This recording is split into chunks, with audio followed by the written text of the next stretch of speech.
Hello friends, a very good morning. Myself Sriman Narayana. Welcome to Law in Telugu video series. ఈరోజు వీడియోలో criminal rules of practice and circular orders 1990లో chapter 3 గురించి మనం మాట్లాడుకుందాం. So అందులోని chapter 3 ఉన్న sections ఏంటంటే చాప్టర్ 3లో సెక్షన్ 24 చాప్టర్ 3లో రూల్ 24 to 35 ఇన్వెస్టిగేషన్ గురించి డీల్ చేస్తుంది అనమాట.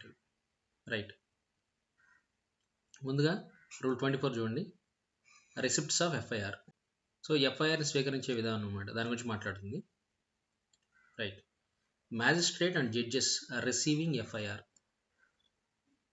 ఎఫ్ఐఆర్స్ని ఎవరైతే రిసీవ్ చేసుకుంటున్నారో అందుకుంటున్నారో అటువంటి మ్యాజిస్ట్రేట్ కానీ జడ్జెస్ కానీ shall initial each page and put the date stamp and time of receipt.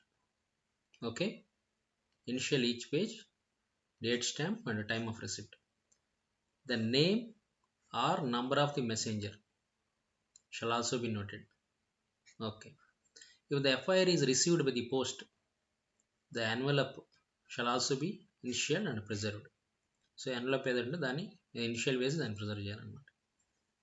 So మొత్తంగా ఈ సెక్షన్ ఏం చెప్తుంది సింపుల్గా అయితే, ఎఫ్ఐఆర్ని స్వీకరించే మ్యాజిస్ట్రేట్లు ఎవరైతే ఉన్నారో, ఆ జడ్జెస్ ఎవరైతే ఉన్నారో వాళ్ళు ప్రతి పేజీ మీద సంతకం పెట్టాలంటున్నారు. ఈచ్ పేజ్ ఓకే సైన్ చేయాలి, అలాగే డేట్ స్టాంప్ వేయాలన్నమాట, మరియు ఆ స్వీకరించిన సమయం ఏదైతే ఉందో టైం ఓకే దాన్ని కూడా పొందుపరచాలి దాని మీద. అలాగే మెసెంజర్ ఎవరైతే ఉన్నారో అతని యొక్క పేరు లేదా నెంబరు ఉంటే అది నోట్ చేయాలి.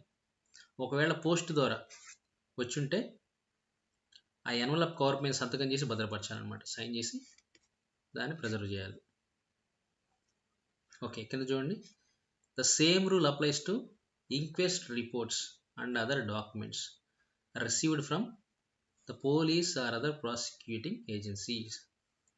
Police or other prosecuting agencies.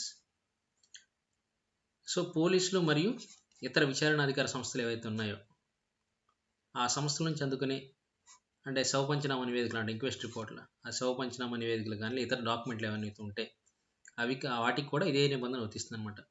అది కూడా ప్రతి పేజీ మీద సంతకం చేయాలి. అట్లాగే date stamp, time of receipt ఇవన్నీ. మెసెంజర్ ఎవరైతే ఉంటే అది నేమ్ ఆర్ నంబర్ నోట్ చేయాల్సి ఉంటుంది. పోస్ట్ ద్వారా వస్తే ఎన్వలప్ కవర్ మీద సంతకం చేసి.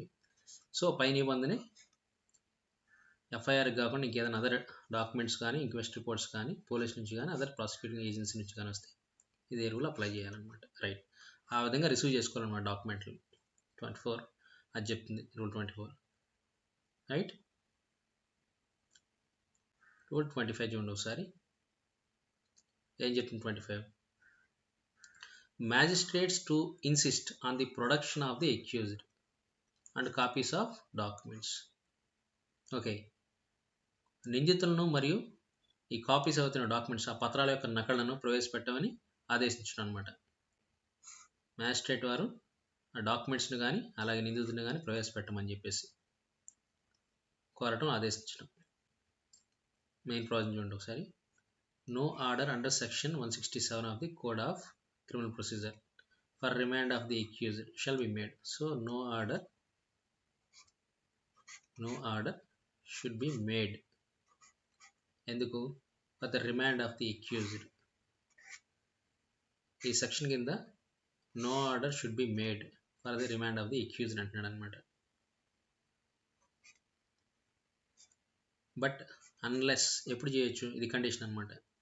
Accused is produced before the magistrate and has been heard. So అతను కోర్టు ముందు ప్రొడ్యూస్ చేయబడి అలాగే హర్డ్ అతను విచారించినట్లయితే ఓకే ఈ ఆర్డర్ చేయొచ్చు. అలాగే ఇంకొక ప్రికాషన్ ఇక్కడ ఉందన్నమాట, కండిషన్ అది. ఇది కూడా ఇంకేం చెప్తుంది, magistrate shall also insist on the production of the copies of entries in the case dairy. Case డైరీలో పొందుపరిచినటువంటి వివరాలు ఏవైతే ఉన్నాయో వాటికి తెలుసుకునేందుకు వాటికి సంబంధించిన కాపీలు లాంటి కేస్ డైరీ కాపీలను కూడా ప్రొడ్యూస్ చేయమని చెప్పి మ్యాజిస్ట్రేట్ వారు ఆదేశించాలి. అండ్ వాటిని చదివి అలాగే సంతకం చేయాల్సి ఉంటుందన్నమాట before passing orders. Okay, orders pass చేసే ముందుగా కేస్ డైరీ ఏదైతుందో అందులో ఎంట్రీలకు సంబంధించిన నకలను కాపీలను ప్రవేశపెట్టమని ఆదేశించాలి. అలాగే వాటిని చదివి సంతకం చేయాలి.